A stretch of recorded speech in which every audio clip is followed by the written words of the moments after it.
اور آپ کو ادھار بھی دے دے گا، لیکن پھر وہ آپ کے قریب نہیں ہوگا، پھر وہ ایسا ایسا دور ہوگا۔ آپ اس سے گاڑی نہ مانگیں، اس سے ادھار نہ مانگیں، کسی غریب سے کسی اور سے ادھار مانگیں، اس سے نہ مانگیں۔ آپ ویگن پہ چلے تو اپنی رینٹ کی کرا لیں، اتنی گنجائش نہیں ہے ویگن کے دھکے کر لیں، اے اللہ بس تو راضی ہے، تو راضی ہے، انشاءاللہ اللہ پھر چلائے گا۔ تو ایک استعداد ہو اور دوسری استغنا ہو۔ مطلب کہ حضرت لاہوری کی دو چیزیں تھیں، ایک تو ان کا درس علمی ہوتا تھا تیاری والا، دوسرا فرقہ واریت سے دور ہوتا تھا۔ فرقہ واریت سے تو حضرت اتنے دور تھے، لاہور رحمۃ اللہ علیہ مشہور واقعہ ہے، مولانا داؤد غزنوی صاحب رحمۃ اللہ علیہ مسلک اہل حدیث کے بڑے عالم تھے ہندوستان کے، وہ پاکستان آ رہے تھے، اکٹھے تھا اس میں، تو حضرت لاہوری کے پاس انہوں نے آنا تھا، اطلاع پہلے بھجوائی ہوئی تھی کہ حضرت میں آؤں گا اور مغرب کے ٹائم آپ کے پاس پہنچوں گا۔ مولانا داؤد غزنوی صاحب نے پہلے کہا اپنے جو ساتھ لوگ تھے، دیکھو ہم ایک ایسے عالم کی مسجد میں جا رہے ہیں کہ جو حنفی اور دیوبندی مسلک کا ہے، تو آپ لوگوں نے نا رفع دین نہیں کرنا، آپ لوگوں نے آمین بالجہر نہیں کرنی، یہ ان کے اکرام کا حصہ ہے کہ ہماری نمازیں رفع دین کے بغیر بھی ہو جاتی ہیں، آمین بالجہر کے بغیر بھی نماز ہو جاتی ہے ہمارے نزدیک بھی، وہ حضرت داؤد غزنوی صاحب فرما رہے ہیں۔ یہاں حضرت لاہوری کو جب پیغام ملا کہ وہ آ رہے ہیں اور مغرب یہاں پڑھیں گے، حضرت لاہوری نے اپنے مسجد میں اعلان کر دیا کہ مسلک اہل حدیث کے ایک بڑے عالم آ رہے ہیں، وہ آمین بالجہر کے قائل ہیں اور رفع یدین کے قائل ہیں، تو اتنے بڑے عالم ہیں، اکراماً آپ لوگوں نے آج کی نماز میں رفع یدین کرنا ہے اور آمین بالجہر کرنی ہے۔ حضرت لاہوری فرما رہے ہیں، جب مسجد میں آئے حضرت لاہوری نے ان کو آگے کر دیا کہ نماز آپ پڑھیں گے، انہوں نے نماز پڑھی، وہ تو عجیب تماشا ہو گیا، سارے حضرت لاہوری کے موضع کے دن رفع دین کر رہے ہیں، مجھے آمین کہہ رہے ہیں، اور حضرت داؤد غزنوی رحمۃ اللہ علیہ کے جتنے ساتھی آئے تھے اور وہ چپ کر کے کھڑے ہوئے ہیں۔ نماز کے بعد یہ ساری کہانی کھلی کہ یہ مسئلہ تھا، یہ مسئلہ کہ یہ ماجرا تھا پیچھے۔ حضرت لاہوری نے اس چیز کو پکڑا، اس کا نتیجہ پھر یہ نکلا، میں نے کہا کہ جب آئے تھے تو 2 آدمی بھی نہیں تھے ان کی گواہی دینے کے لیے، صرف ایک آدمی ملا تھا گوجرانوالہ سے۔ جب جا رہے ہیں تو حلقہ درس قرآن اتنا بڑھ گیا تھا کہ 2 لاکھ آدمی سے زیادہ ان کے جنازے میں شریک تھے۔ یہ تھا ان کا طریقہ درس، ایک علمی درس اور دوسرا فرقہ واریت سے دور کا درس، تیسرا ان میں استغنا تھا حضرت لاہوری میں، ان کے استغنا کا واقعہ۔ دیکھیں ہمارے حضرت لاہوری بڑے ہیں درس قرآن کی فیلڈ میں، وہ آج تک ان کا مشہور۔ تیسرا ان کا استغنا تھا۔ ایک دن حضرت کا بیان تھا، یہ بات اس لیے بتا رہا میں حضرت کی سیرت پڑھی ہے، سوانح عمری پڑھی، حضرت کا بیان تھا تو حضرت اس بیان میں جلال میں آ گئے، فرمانے لگے لاہور والو تمہیں میں وہ مسئلے بتا رہا ہوں اور وہ درس بتا رہا ہوں جو تمہیں سارے مولوی نہیں بتا سکتے، وہ اس لیے یہ میں اس لیے تمہیں بتا رہا ہوں اور دوسرے بعض نہیں بتا سکیں گے کہ لاہوری تم سے لیتا کچھ نہیں ہے، لاہوری تم سے لیتا کچھ نہیں ہے۔ اتنا استغنا تھا اور ایسا فقر و فاقہ کا عالم تھا، اوئے ہوئے ہم تو تصور نہیں کر سکتے، تصور نہیں کر سکتے، تصور نہیں کر سکتے۔ حضرت لاہوری کا ایک دفعہ گھر میں فاقہ تھا، ایک نواب نے بلایا نکاح کے لیے، نکاح پڑھا کے نکلے تو اس نے 50 روپیہ دیے، بہت بڑی رقم ہے، تو انہوں نے 50 روپے دیا۔ لاہوری فرماتے ہیں کہ میرے دل میں آ گیا کہ میں نے مانگا تو نہیں ہے نا، میں نہیں لیتا، نہیں میں لے لیتا ہوں اس لیے کہ ضرورت ہے گھر میں۔ پھر کہا کہ لاہوری اگر ایک دفعہ اپنے اصول زندگی سے پھسل گیا کہ میرا اصول یہ ہے کہ میں دین کی اجرت نہیں لیتا، ایک دفعہ لاہوری پھسل گیا تو پھر واپس نہیں آ سکے گا رستے پہ، آج جم کہنے لگے میرے گھر میں فاقہ تھا اور میں جم گیا، میں نے وہ 50 واپس کر دیا۔ انہوں نے اصرار کیا اور میں نے کہا میرا اصول ہے میں دین کے بدلے میں پیسے نہیں لیتا۔ حضرت لاہوری تو بالکل نہیں لیتے تھے، آپ کے کدوا کے اور بھی سناتا ہوں۔ تو کہنے میں واپس آ گیا، میرا دل بڑا دکھی، پاؤں بڑے بوجھل کہ گھر میں ہے کچھ نہیں اور 50 روپیہ واپس کر دیا، اتنی بڑی رقم بغیر اشراف نفس کے آئی تھی۔ پھر کہنے لگے نہیں اصول پہ قائم رہنا ہے۔ کہ میں باہر آیا تو مجھے ایک تانگے والا ملا، مجھے دیکھتے کہا لاہوری تمہارا نام احمد لاہوری تمہارا نام ہے، تمہارا نام ہے؟ میں کہا جی ہاں۔ کہ اس نے جیب سے نکالا 50 اور مجھے دیا. میں نے کہا کس بات کا؟ کہنے لگے اللہ کے بندے تمہیں ڈھونڈتے ڈھونڈتے تو میں نے اس محلے کی گلیاں چھان ماری ہیں. کہ وہ کیسے؟ کہ میں رات سویا اور مجھے حضور صلی اللہ علیہ وسلم خواب میں آئے اور مجھے کہا کہ یہ دیکھو عالم ہے اور یہ اس کی شکل ہے, تم نے اس کو کل 50 دینا ہے. کہا میں صبح سے وہ تمہارا نام پوچھتا ہوں. سوشل میڈیا کا تو زمانہ نہیں تھا کہ ہر آدمی شکل سے بھی واقف ہو, یا تھوڑا سا عالم مشہور ہو جائے تو چینل کے سارے اس کو جان لیتے ہیں کہ جب بلانا ہے. بعد میں نام ہوتا تھا, شکل سے واقف نہیں ہوتے تھے. کسی سے پوچھا بھی اگر لاہور, اس نے کہا ادھر گئے. اب شکل بھی تو پتہ چلے کیسے. تو جو شکل اس نے خواب میں دیکھی تھی وہ وہی شکل تھی لاہوری کی. کہا آپ ہیں؟ انہوں نے کہا جی میں ہوں. کہا یہ 50 ہے. حضور نے کہا. وہ کہتے ہیں میں تانگے والے کو جانتا بھی نہیں تھا. میں نے کہا اب من جانے باللہ ہے, وہ میں نے 50 رکھ لی. یہ حضرت کی کیفیت تھی کہ دین پر درس پر پیسے نہیں لیتے تھے. میں بیت ہوں مولانا نواز صاحب دامت برکاتہم کا, قادری حنفی والے. تو میرا ماہانہ درس قرآن شروع ہوا باگڑ بستی میں. وہاں کے ایک عوامی ہسپتال ہے, ڈاکٹر صاحب ہیں, انہوں نے مسجد بنا رکھی ہے. تو انہوں نے مجھے کہا کہ آپ درس اپنے مسجد کے امام صاحب کے ذریعے سے رابطہ کیا کہ آپ درس قرآن کے لیے آیا کریں.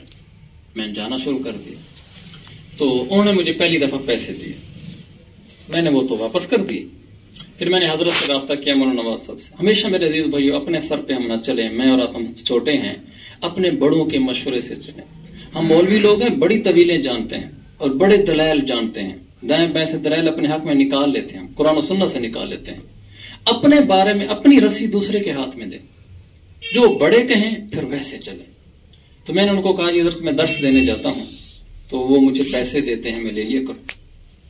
تو انہوں نے فرمایا کس چیز کا درس؟ میں نے کہا درس قرآن. کہا قرآن پہ پیسے نہیں لیا کر, نہ لیا کر. ہاں کسی اور عنوان سے تمہیں کبھی کوئی ہدیہ دیں تو لے لینا. تو میں اگلی دفعہ گیا تو میں نے کہہ دیا کہ جی حضرت معذرت میں اس پہ نہیں لیتا.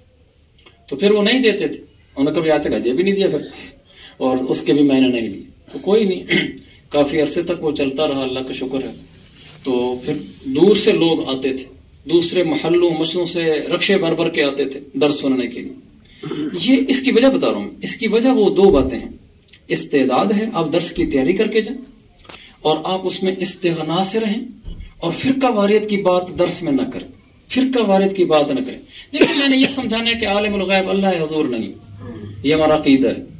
فرقہ واریت کی بات نہ کرنے کا یہ مطلب تو نہیں ہے کہ ہم بریلوی ہو جائیں گے. جی آپ بھی ٹھیک ہیں, ہم بھی ٹھیک ہیں. نہیں, وہ غلط ہے, ہم ٹھیک ہیں. لیکن اس غلط کو غلط کہنے کے 2 طریقے ہیں. قرآن میں کہ لا یعلم الغیب الا ہو. اب میں نے علم غیب کا مسئلہ سمجھانا ہے, میں قرآن میں مداحنت تو نہیں کر سکتا کہ میں بریلیوں کو ساتھ رہنے کے لیے میں آگے سے ایسی گول مول باتیں کروں, وہ بھی ٹھیک لگے میں بھی ٹھیک لگوں. میں نے یہی کہنا ہے کہ علم غیب اللہ ہی جانتا اور کوئی نہیں جانتا. تو ایک میرے پاس یہ طریقہ ہے, یہ دیکھیں ثابت ہوتے, یہ دیکھیں سب بٹکے والے, وہ دیکھو پیٹو, یہ کہتے ہیں اپنا پیٹ پالنے کے لیے, حضور بھی جانتے ہیں. اس طرح کی 2-4 کڑوی کسیلی سنا کے میں نے ان کو دھو دیا اور کہہ دیا کہ کوئی حضور عالم الغیب نہیں, صرف اللہ. ایک یہ طریقہ.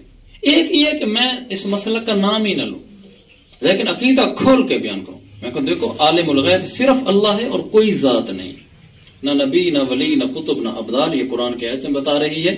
اس کے ساتھ میں ایک واقعہ سنا سیرت میں سے, بس چوٹ نہ مارو اگلے پہ, سیدھی چوٹ. ان چوٹوں سے کوئی فائدہ نہیں ہوتا. ہم اپنا مسلک صحیح طریقے سے قرآن و سنت کے روح میں بیان کریں. ہمیں ملنے کے لیے وہ آ جائیں, کھل کے ملیں, محبت سے ملیں. اس سے میرے عزیز بھائی محبت بھی پھیلے گی, درس بھی پھیلے گا. ہمارا یہ سارا علاقہ بریلوی کا ہے, یہاں دیوبندی خال خال ہے, میں یہیں اسی مٹی کا ہوں. ہم تقابل کی شکل میں آئیں گے, پھنس جائیں گے. یہاں ایک گاؤں میں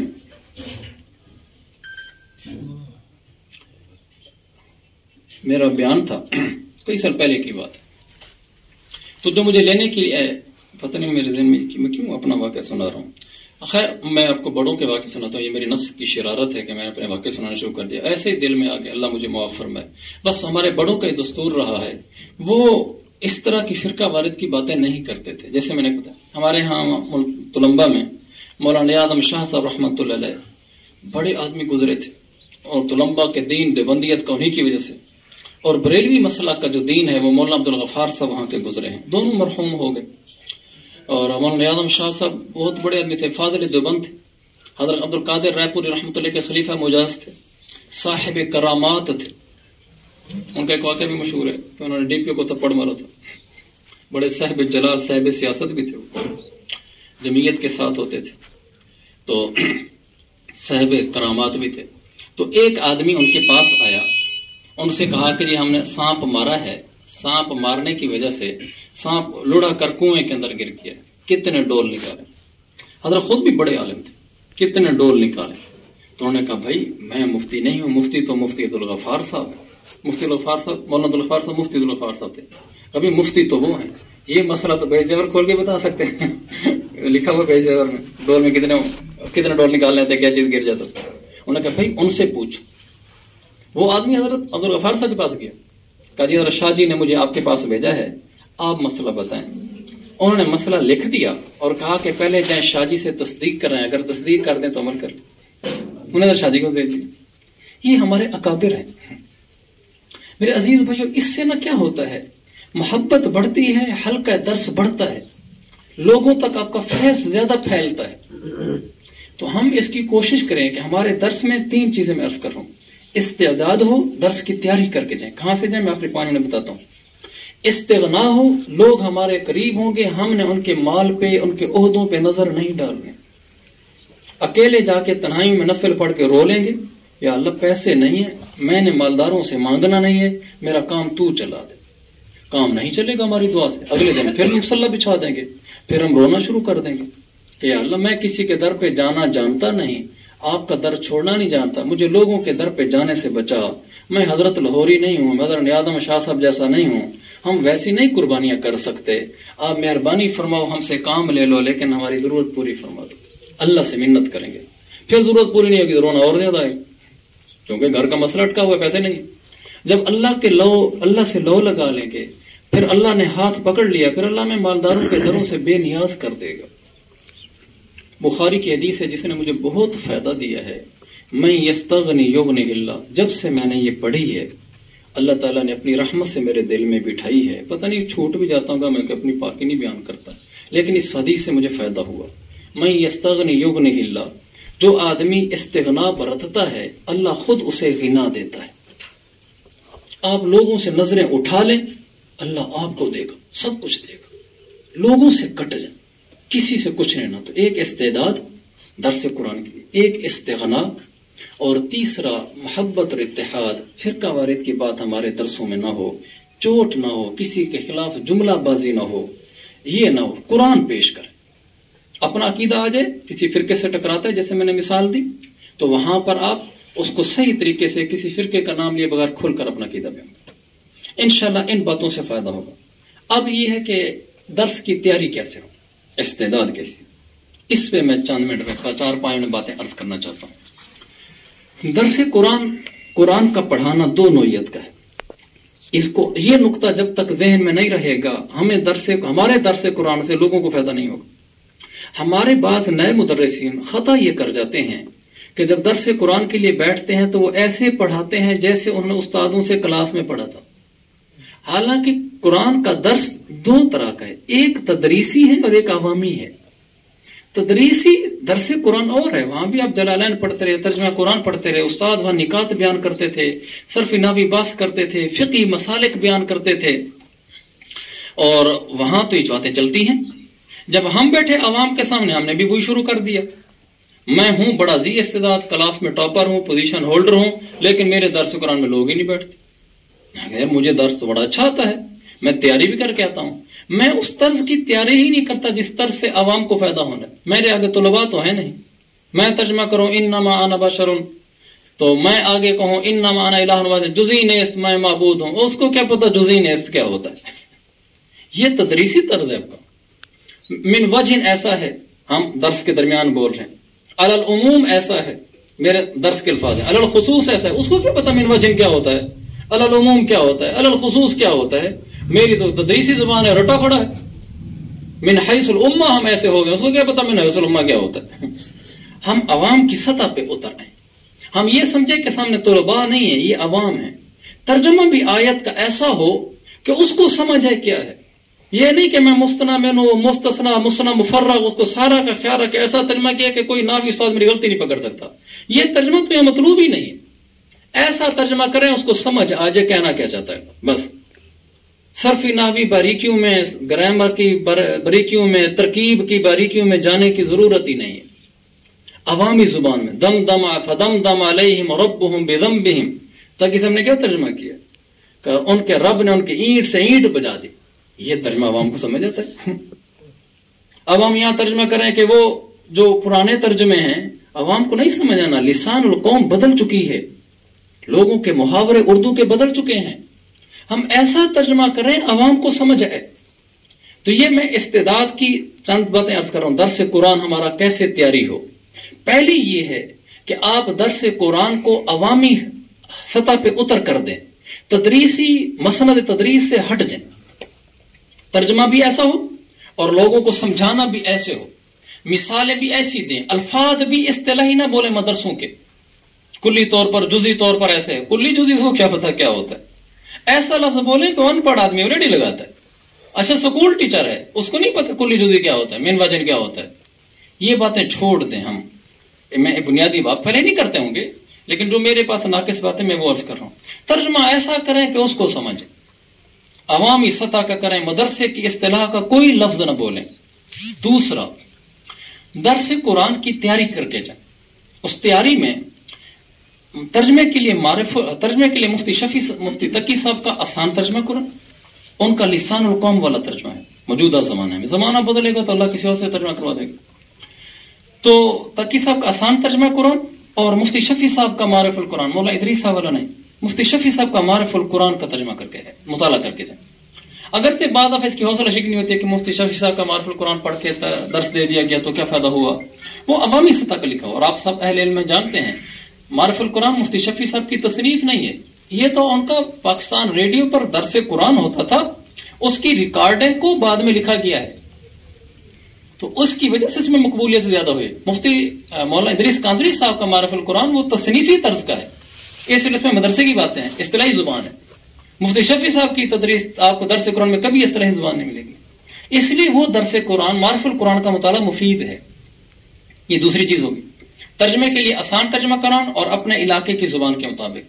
اگر کوئی لفظ ایسا ہے کہ ہماری عوام نہیں سمجھتی، اردو بھی نہیں سمجھتی، مشکل لفظ اردو کا، آپ ان کو پھر سریکی میں سمجھیں. میں پڑھتا تھا مدرسے میں، غالباً پہلا سال تھا، میرے والد صاحب رحمۃ اللہ علیہ نے مجھے کہا کہ یہ فَبِأَيِّ آلَاءِ رَبِّكُمَا تُكَذِّبَانِ کا کیا مطلب ہے. قرآن میں بہت آتا ہے سورۃ رحمان میں. اب میں ان کو بتا رہا ہوں بیوقوف قسم کا. میں کہہ رہا ہوں اردو میں کہ تم اپنے رب کی کون کون سی نعمت کو جھٹلاؤ گے. اور میرے والد صاحب ان پڑھ تھے، وہ سمجھتے نہیں تھے. اچھا انہوں نے کہا سرے کیے دسا، اور میں سرے کے ترجمہ پہ کرانا اپنے رب دی کیری نعمت جھٹلے سو. وہ لفظ جھٹلانا ہی تو مشکل تھا.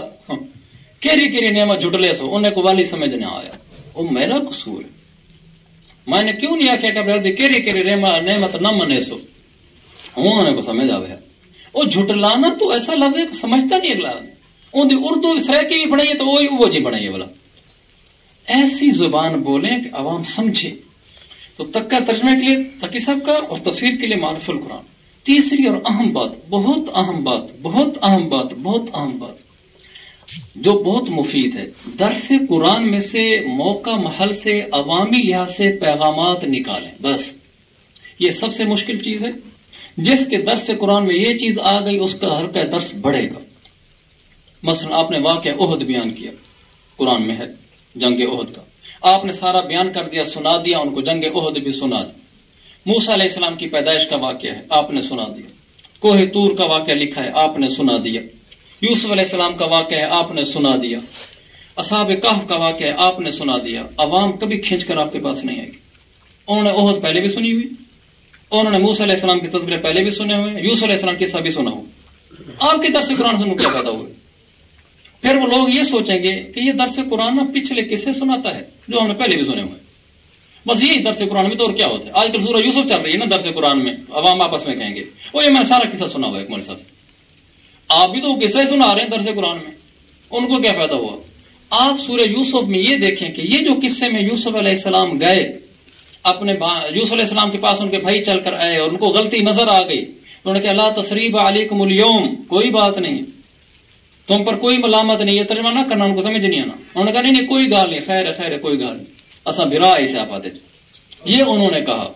تو پھر آگے سے آپ نے یہاں سے پیغام نکالنا کہ دیکھو سارا کوئی رشتہ دار سارا نال زیادتی کرے تو اساں وال ایویں کرنے جی میں یوسف علیہ السلام کیتے اور ٹر کے آپ یہ غلطی اندے دے منہ دے او کو نظر آندی پی ہوئے والا سا کو اے نہ کھواں تائیں ولا تسان نال اے کتاب ہون سارے کو ٹر کے آئے ودے اساں ایویں کروں جی میں یوسف علیہ السلام کیتے اساں کو لا تسریب علیکم اليوم میرا بھرا کوئی گال نہیں اساں بھرا ہے سے لہذا یوسف علیہ السلام نے قصے دا اے حصہ ساکو اے دسیں دے کہ اساں بھرامے دی غلطی نظر بھی آپ نے ساکو اساں مٹی پاونی اگر ایویں کرے سو ول کیا تھی سی والا قیامت النہار جی میں جائیں نال ٹرسو جے جائیں بنسو اللہ والا امن تشبہ بقوم فهو منهم اللہ سا کو یوسف علیہ السلام دے پیریں چوٹے سی انہاں دے کٹھے سو کھڑا کرے سی یوسف علیہ السلام جنت وچ اساں جنت وچ لہذا اساں اگر گراں کوئی میں کہتا اساں یوسف علیہ السلام دے کٹھے ہوں لوگا خاصن آج یوسف علیہ السلام قصہ سننے سے میں گاہل ملی ہے تو سا قصہ سنا چھوڑے پیغام کٹھا کانی میں انہیں کو کیا فائدہ تھا وہ تو آپ سے میاں 2 مہینے سورہ قصہ یوسف چلنے والا دس سے جاسو اگر تو انہاں کو پیغامات دسے سو تو تھاکو لوگ سن سن اچھا ان پیغامات ملن کتھو اس کے لیے میں چند کتابیں عرض کر دیتا ہوں کیونکہ بالکل ٹائم ختم ہو رہا ہے پیغامات نکالنے کے لیے چند کتابیں ہیں چند جگہ ہیں وہاں سے آپ کو لکھے لکھے پیغامات مل جائیں گے نمبر 1 تفسیر ہے ایسر التفاسیر الجزائری کی اس کا اسلوب یہ ہے ایسر التفاسیر آپ سارے شاملہ استعمال کرتے ہوں گے شاملہ میں وہ ہے نیٹ سے ڈاؤن لوڈ کر لیں اس کی فائلز 8 جلدوں میں بعضوں نے 4 بھی چھپی ایسر التفاسیر لے لیں وہ آخر آیت کے آخر میں پیغام لکھے گا یہ ایک ہو گئی دوسرا ابن عاشور کی ہے التحریر والتنویر التحریر والتنویر ابن عاشور کی 30 جلدوں میں اس کا اصول ہے وہ آخر میں پیغام لکھتا ہے میں بھی گھنٹی بند کرنا بھول گیا وہ پیغام لکھتا ہے دوسری تفسیر تیسری التفسیر المنیر علامہ وہبہ زحیلی کی وہ جب 4-5 آیتیں اکٹھی لکھ لیتے ہیں آگے فقہ الحیات کا عنوان قائم کرتے ہیں فقہ الحیات اس کے نیچے پیغامات لکھتے ہیں یہ 3 تفسیریں ہیں عربی کی جو آپ کو اردو میں مولانا اسلام شیخ ابری صاحب کی تسہیل القرآن ہے وہ مکمل نہیں ہے لیکن جتنی ہے اس میں انہوں نے بھی پیغامات لکھے لیکن یہ جو تفسیریں میں نے بتائی ہیں یہ مکمل ہے اردو میں تسہیل القرآن لے لینا چاہیے عربی میں یہ لینا عربی ان کی بالکل آسان ہوتی ہے نیٹ سے ساری مل جاتے ہیں آپ کو 1 روپیہ بھی نہیں لگے گا شاملہ میں ساری موجود ہیں نیٹ سے ڈاؤن لوڈ ہو جاتے ہیں موبائل میں ڈاؤن لوڈ کر لیں ایسر التفاسیر الجزائری کی التحریر والتنویر ابن عاشور کی التفسیر المنیر علامہ زحیلی کی یہ آخر میں پیغامات لکھتے ہیں ایک اور کی جگہ ہے جہاں سے پیغامات لکھتے ہیں اتنے زیادہ کہ آپ کی عقل دنگ رہ جائے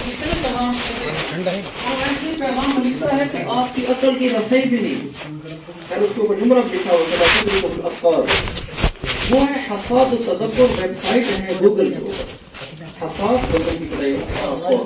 حصاد التدبر آپ کے گوگل پہ لکھیں حصاد التدبر پہ ویب سائٹ اس کے نیچے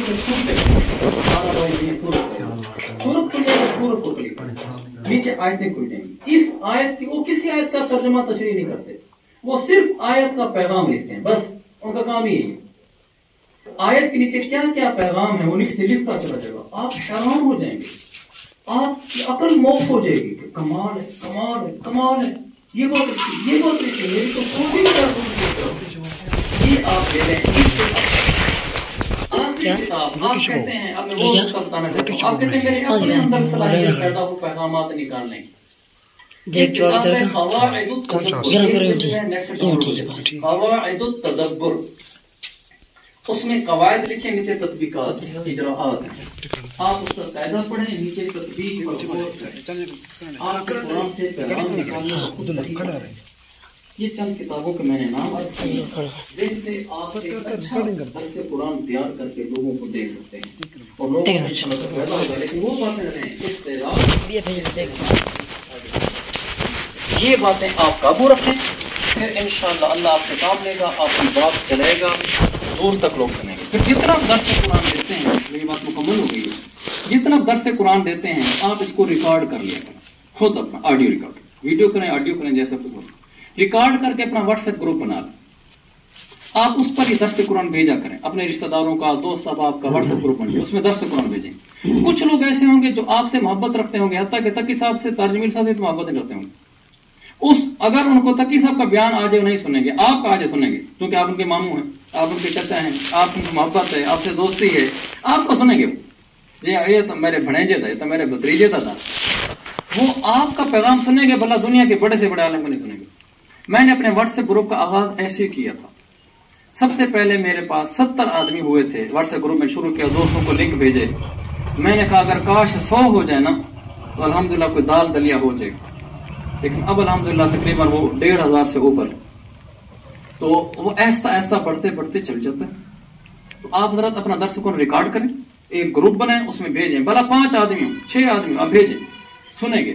کچھ لوگ ایسے ہوں گے جو آپ کے درس قرآن سنے بغیر، واٹس ایپ سے سنے بغیر رات کو نہیں سنیں گے، کہیں گے یہ درس نہیں چھوڑے میں نہیں سن سکتا۔ کچھ کہیں گے کہ آپ ایسا بولتے ہیں، ایسا تو تقی صاحب ہی نہیں بولتے، ایسے کہیں گے آپ کو، کیونکہ اس کو عقیدت آپ سے، اس کو عقیدت آپ سے۔ تو آپ اس طرح کرتے چلے جائیں، آپ کا درس بڑھاتا چلا جائے گا۔ بولیں 5-7 منٹ اوپر ہو گئے، منٹ اس کی معذرت خواہ۔ اللہ تعالیٰ میری ٹوٹی پھوٹی گزارشات قبول فرمائے۔ آپ سب مجھ سے افضل ہیں، میں آپ کا چھوٹا ہوں، بعض میرے اکابر ہیں، میں نے عرض کیا یہاں بیٹھنے سے کچھ نہیں ہوتا۔ اللہ مجھے معاف فرمائے کہ میں دوسرے کا سنا کے میری غلطی تھی، اللہ ہم سب کو نہیں فرمائے۔